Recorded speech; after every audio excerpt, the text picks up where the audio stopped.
Ninong bay. So ngayon mga bay. Sino ka muna? Ninong bay. So dahil tagulan ngayon mga bay, magluluto tayo ng chicken piste. Anong mga So ingredients? pag magluluto kayo ng chicken pastil, kailangan ganito yung mga ingredients nyo. Una na dyan, yung manok ng kapitbahay. Meron tayong toyo dyan. Baby oil. Baby sa oil. Sa itong betchin. Betchin. Mamasitas. Okay, so yan, meron tayong sibuyas. And meron tayong bawang. So ilang mga bay. Siyempre kailangan din natin ng tong pakitong kito. Pag magluluto tayo ng chicken pastil, unahin natin itong baby oil natin. Papainitin muna natin itong kawali. So papainitin muna natin yung kawali pag magluluto tayo ng ano. Kailangan katamtaman lang yung init. So yan mga bay, susunod naman natin yung sibuyas. Okay. So ngayon mga bay, susunod naman natin yung aswete by Mamasitas. Yeah. Okay, so pagkatapos niya, naluuluin lang natin. Ngayon mga bay, lalagay na natin yung manok ng kapitbahay. Grabe, sarap na ito. Halu-haluin nyo lang yan. Hanggang sa maging magkakulay na lahat yung chicken piste natin. So ngayon naman mga bay, lalagyan na natin ng oyster sauce. Ayan, pampalasa din to. Lalagyan din natin ng kaunting toyo. Pampalasa yung mga yan. Oops! Lalagyan natin ng paminta. Damang-dama ko. Sarap, pre! Ito mga bay, pakinggan nyo yung niluluto ko. Tunog pa lang, sarap na! Halu-haluin lang natin siya mga bay. Tapos, kapag nahalo nyo na ng ganyan, pwede nyo siyang iwan. Parang tulad ng pag-iwan niya sa'yo. Uy! Ang bango! Ang bango! Ang bango! So yung mga bay, luto na ang ating chicken piste. So yung mga bay, hindi kompleto yung chicken piste natin kapag walang kanin. Walang kanin, dahil may kanin lagi yan, bay. Grabe, sarap niya, no? Sandukin ko na, boy! Sandukin na! Sandukin na! Sarap. Taas mo. Taas ba yan, bay? Taas yan! Taas! Ay, grabe. So yung mga bay, tignan nyo. Ang obra maestra ni Ninong Bay. Grabe. Grabe. Kakamayin. Kakamayin. Grabe, sa amulagad. Ang sarap! Tingnan mo. Tingnan mo. Sarap. Sarap. Sarap! Alam mo ba't mas sumarap to? Kasi manok ng kapitbahay. Manok ng kapitbahayan na dahil natin yan. Solid ka dito, no? Solid nga. Alam nyo ba mga idol na kung ganito kayo magsalin ng tubig sa baso ay mali ang ginagawa nyo dahil matatapon lang ang tubig na nilalagay mo. Dahil ang tamang paggamit ng baso ay dapat nakatayo ito at siguraduhin natin na yung butas ng baso ay nasa ibabaw. Sa paraan nga na ito mga idol ay masasalunan ng baso ang nilalagay nating tubig at hindi na ito matatapon. At ganun lang kasimple mga idol ang paggamit ng baso. Kaya follow for more tutorial mga idol. Alam nyo ba mga idol na pwede tayong gumawa ng laruan gamit lamang ang sinuli, isang malaking martilyo, 2 inches na pako at isang pirasong tansan. Ang una nga nating gagawin ay pupukpukin natin ng tansan hanggang sa ito ay maging flat at ito ay bumilog. At ang susunod nga nating gagawin mga idol ay lalagyan natin ng 2 butas ang tansan gamit ang pako. At pagtapos nga ay kukuha lamang tayo ng 1 metrong sinulid at ipasok nga lang natin ang sinulid sa butas ng tansan. At ating nga lang pagbuhulin ang magkabilang dulo ng sinulid. At pagtapos nga mga idol ay ilapag lang natin sa lupa ang tansan. At takpan lang natin ito ng 1 oras gamit ang dahon ng saging. At pag binuksan natin ito ay makakagawa na tayo ng drone.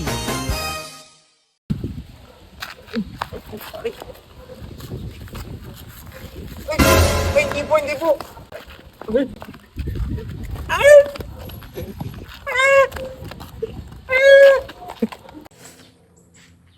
Oh, Lunes na bukas kaibigan. Pasukan na naman. Panibagong yugto na naman ng buhay. Kaya matulog ka ng maaga at mag-alarm. Para bukas, sabay-sabay tayong uma-absent. Anong pipiliin mo? Diploma o diskarte? Aba, syempre diskarte. Anuin ko naman yung diploma. Sige, ito ha. Sabihin mo ng 10 beses yung 3. 10 beses. 3. O ano naman yung English ng 3? English ng 3. E di 3. Ba? O ito, ano naman yung spell ng puno? E di TREE. Ano spell ng puno? TREE nga. Yan ang mangyayari sa inyo. Kapag pinili nyo ang diskarte, kaysa sa diploma. Tingin nyo siya. Hindi niya alam yung spelling ng puno. So yun guys, bibigyan natin ng 1,000 yung unang makakakita sa atin.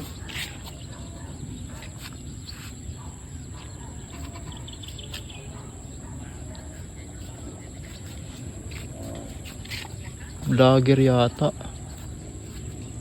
Vlogger yata ito eh.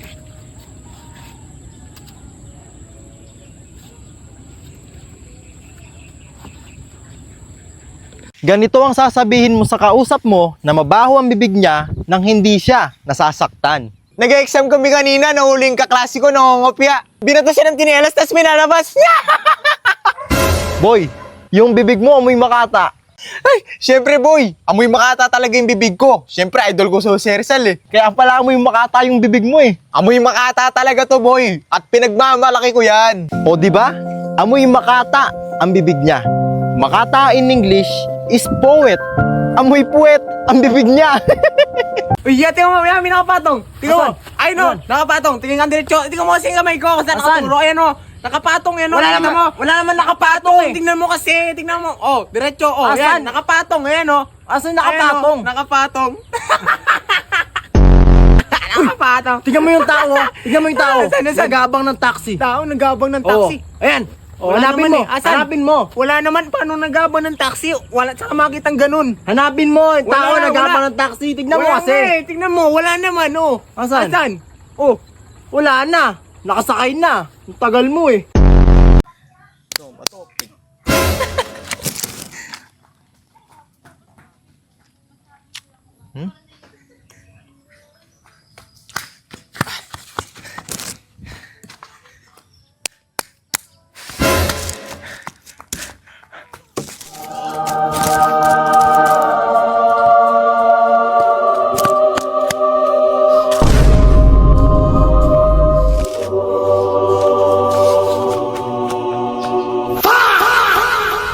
From ganito, naging ganito. Opo, gagawa po kami ng baril para mawakasan na namin ang kasamaan ng nanay namin. Dahil habang naglalaro nga kami ng ML, ay puro utos ang mama namin. Pero dahil mabuting anak kami, ay hindi namin ito pinansin. At tinuloy pa rin namin yung rank game namin. At nagulat nga kami mga idol, dahil bigla na nga lang nawala yung connection namin. Opo! Isa lang ang ibig sabihin nito mga idol, umiral na naman yung kasamaan ng mama namin. Kaya nga chinag na naming magkapatid kung ano ang nangyari sa wifi. At confirm nga mga idol na tinanggal ni mama yung saksak ng wifi. At nung ibabalik na namin ito, ay nagulat kami dahil nakabantay ang nanay namin. Opo! Kaya wala na nga kaming nagawa kundi kumaripas ng takbo. Dahil kapag naabutan kami ng mama namin, ay siguradong mamumula yung puwet namin sa hangin. Sa oras nga na ito mga idol, ay hindi na namin alam kung paano patatakbo yung buhay namin. Mas okay nang mawalan kami ng baon araw-araw kesa yung wifi naman yung mawala. Yun lang po. At dahil sobrang boring na nga namin mga idol, ay napagplanuhan namin na wakasan na ang kasamaan ng mama namin gamit ang baril na gawa sa sagi. Dahil naniniwala nga kami sa kasabihan na lintik lang ang walang ganti. Kaya sa oras nga na ito mga idol, ay kumuha na nga kami ng taon ng sagi para nga ipalo sa mama namin. Joke lang po! Simula bata pa nga kami mga idol, ay gumagawa na talaga kami ng baril na gawa sa sagi. At dahil nga hindi pa uso yung mga wifi dati, at lalong-lalo na yung ML, ay itong baril-barilan ang nilalaro namin. Opo!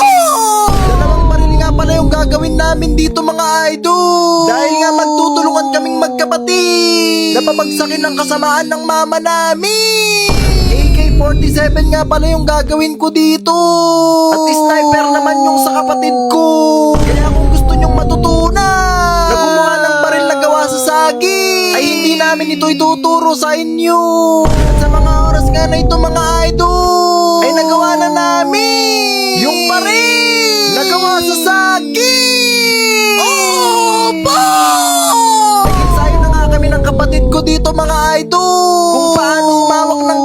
makipagbarilan. Dahil lalabanan na nga namin si Coco Martin sa Batang Quiapo.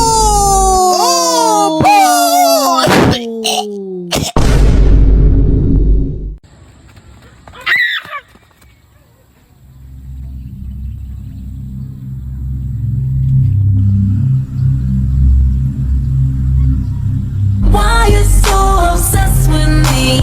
Boy, I wanna know. Oh, pasukan na naman. Introduce yourself na naman. Ito ang tips para hindi kayo mapahiya o kabahan habang nagpapakilala. Unang tips para hindi ka kabahan? Simple lang. Huwag kang pumasok.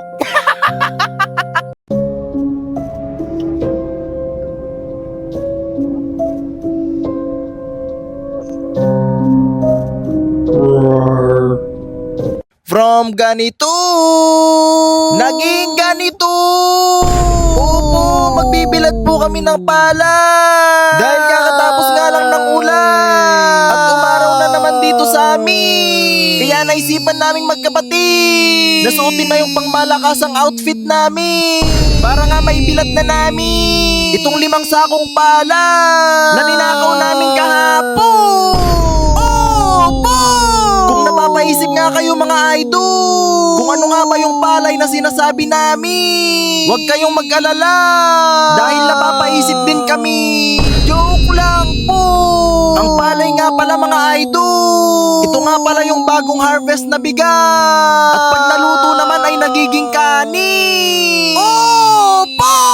Sa sobrang bigat nga nito mga idol, ay hindi nakayanan ng kapugian namin. Nabuhatin ng 1 sakong pala. Napakatanga namin dito mga idol. Dahil nagpakahirap nga kami na magbuhat ng sako. Eh meron naman pala kaming trolley na pwedeng gamitin. Opo! Tawang-tawa nga kaming magkapatid dito sa katangahan namin. Dahil nabuhat na namin yung 3 sako bago namin makita yung trolley. Kailangan kasi mga idol na maibilat na namin agad itong mga pala. Dahil kung hindi, ay malalagot kami sa aming nanay. Opo!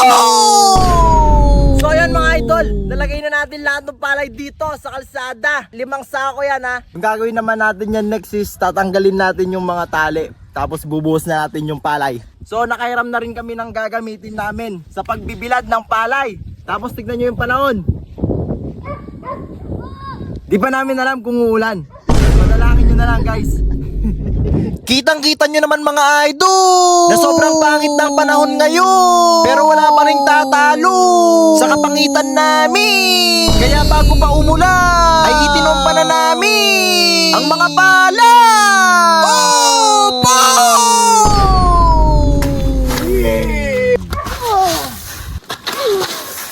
At pagtapos nga namin itomba yung mga pala, ay isusunod naman namin itomba ay ang mga kurap dito sa bansa natin. Opo!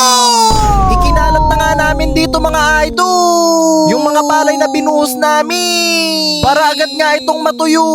At hahayaan nga lang namin ito ng ilang oras mga idol para nga mabilad ng maayos. At saka namin ito hahakutin. Ngunit may galit yata sa amin yung panahon. Dahil 15 minutes pa nga lang yung nakalipas nung binilad namin yung pala, ay bigla nang umambo. Opo! Ayan mga idol, tirin nyo yung kalangitan. Wala na. Wala na. Finish na.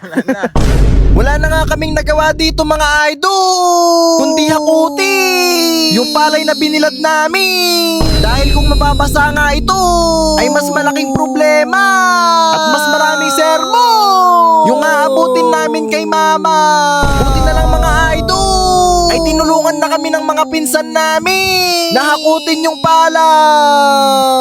So ayan mga idol, habang naghahakot kami ng palay, umaraw. Pisti na panahon. Umaraw, umuulan. At habang naghahakot nga kami dito mga idol, ay bigla namang umaraw habang umuulan. Kaya wala na nga kaming magawa dito, kundi ituloy na lang bukas